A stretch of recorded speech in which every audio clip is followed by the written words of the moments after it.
"You saved me," she whispered into his fur. "I'm so sorry I didn't trust you."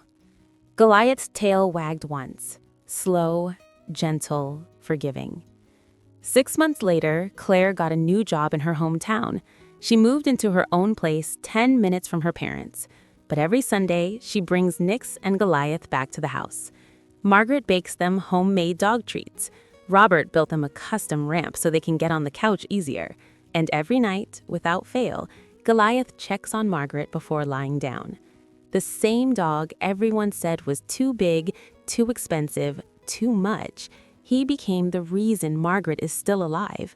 Would you have trusted a 200-pound dog you'd never met with your life? "Mom?" Claire pushed the door open.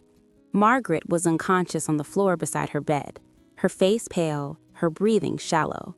Claire screamed for her father.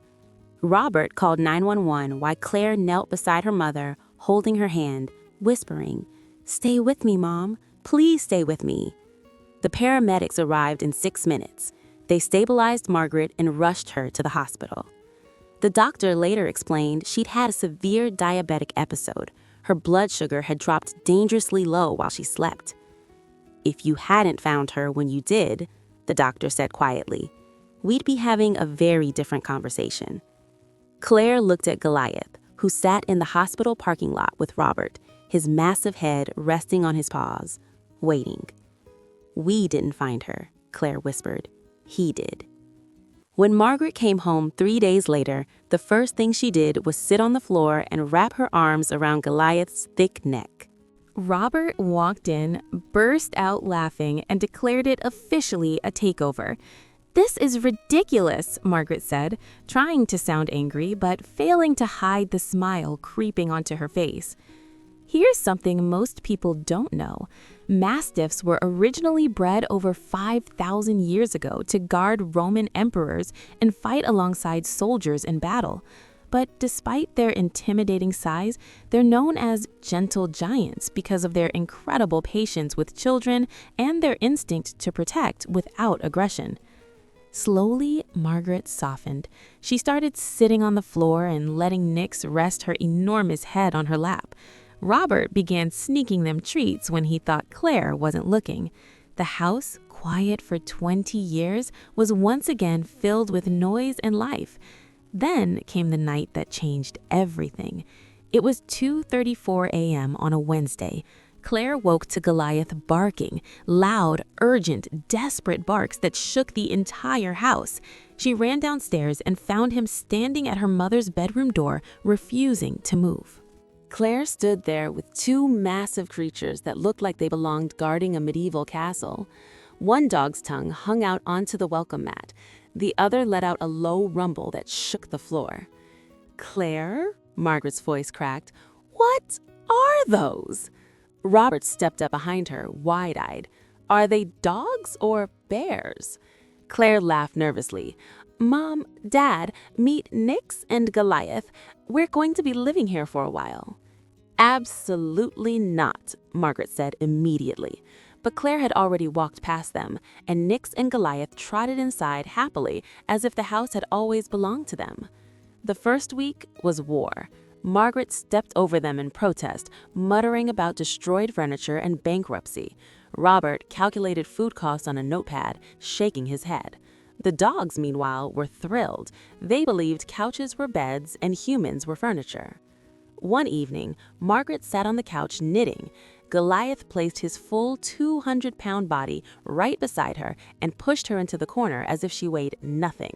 Then, Nyx squeezed in from the other side, trapping Margaret completely in the middle like a human sandwich. For 3 months, life was joyful chaos. Nyx and Goliath ruled her tiny apartment. The bed belonged to them, the couch too. Her food budget disappeared into 50-pound bags of kibble. Claire didn't care. She loved them fiercely. Every morning, she walked them while they pulled her down the sidewalk like a sled. She bought matching collars, pink for Nyx, blue for Goliath. She shared photos online. Strangers commented, "Are those dogs or small horses?" Claire laughed every time. Then, one Tuesday afternoon, her company announced budget cuts. Claire was let go. The severance would last 2 months, maybe 3 if she was careful. Sitting in her car in the parking lot, she realized she had exactly one option. She packed everything that mattered into her Honda Civic and drove home without warning her parents. When she pulled into her parents' driveway at 9:17 p.m. on a Saturday night, Margaret was watching television and Robert was reading in his recliner. The doorbell rang. Margaret opened the door and froze. A shelter worker named Dana explained they came from a backyard breeder who'd been shut down by animal control. These two had spent most of their lives in cages, used only for breeding. Never walked, never played, never loved. Claire knelt down. The black female, who she would later name Nyx, gently pressed her huge head into Claire's lap. The male, Goliath, followed, his whole body shaking with something that looked like joy mixed with disbelief that someone was finally touching him with kindness. Without hesitation, Claire decided to adopt both dogs. Her best friend, Jenna, called her insane. "You can't even afford your rent, Claire. How are you going to feed 2 giant dogs?" But Claire couldn't sleep that night, haunted by the thought of them being separated. 2 days later, she returned with a credit card she probably shouldn't have used, and one firm answer: she would not break up soulmates. Her name was Claire Bennett, a 28-year-old woman living 300 miles from home in a cramped studio apartment that smelled like instant coffee and loneliness. Every weekend, she drove to the local animal shelter in Portland. She fed dogs, she cleaned kennels, she stayed late after work to walk the ones nobody wanted. It wasn't glamorous, but it filled the quiet emptiness inside her that she couldn't explain to anyone, not even herself. Her parents, Margaret and Robert Bennett, lived back in her hometown, a calm suburban place with trimmed hedges and neighbors who still said good morning. Once a week, they called and asked the same question: "When are you coming home, sweetheart?" Claire never had an answer, until one Friday afternoon when 2 Mastiffs walked through the shelter doors and changed everything. The female was jet black, her coat shining like polished stone.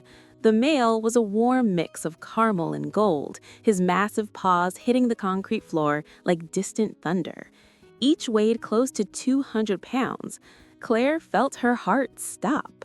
"You saved me," she whispered into his fur. "I'm so sorry I didn't trust you." Goliath's tail wagged once, slow, gentle, forgiving. 6 months later, Claire moved back to her hometown. Every Sunday, she brings Nyx and Goliath to her parents' house. Margaret bakes them homemade treats. Robert built them a custom couch ramp. And every night, Goliath checks on Margaret before lying down. The same dog everyone called too dangerous became the reason she's still alive. Would you have trusted him?